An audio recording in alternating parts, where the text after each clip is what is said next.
Bonjour à tous et bienvenue. Comment réussir votre projet d'expatriation en Europe? La première des choses, c'est de savoir pourquoi vous voulez vous expatrier.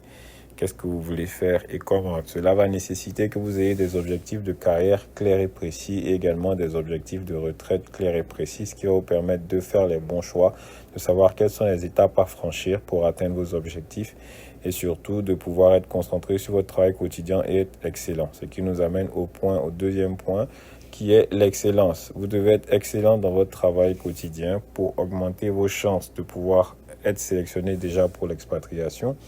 Et une fois sur place, vous devez être encore plus excellent parce que le marché européen est un marché très compétitif sur lequel vous serez challengé par vos concurrents, challengé par vos équipes, vos collaborateurs donc qui sont en dessous de vous, challengé par vos pairs et challengé également par votre management. Donc il est important d'être excellent au quotidien. En termes de stratégie, quelle est justement la meilleure stratégie pour pouvoir être expatrié en Europe? C'est en étant excellent, justement, vous rejoignez, soit vous êtes dans une entreprise donc, qui a des représentations en Europe, donc vous faites des demandes de mobilité interne. Cela nécessite au préalable que vous soyez excellent, bien entendu. Soit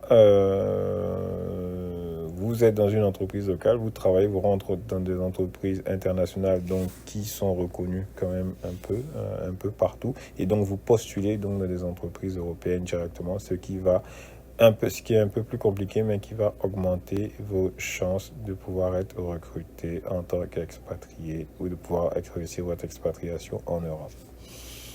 Point important également, c'est ce qui concerne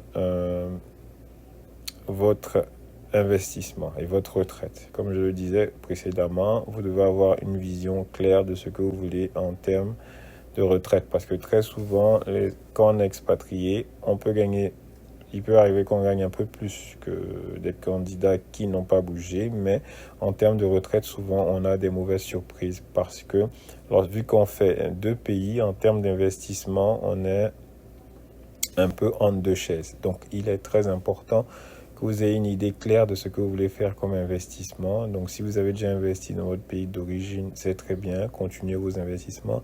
Si vous envisagez également d'investir dans le pays dans lequel vous arrivez, analysez bien la situation et prenez-vous-y tôt, parce qu'en général, on perd des années, et surtout quand il s'agit d'investissement immobilier, on perd plusieurs années et on a des regrets parce qu'on se dit, ok, lorsque je venais d'arriver, si j'avais investi, ça aurait été peut-être plus pertinent. Donc, c'est un point très important à prendre en compte.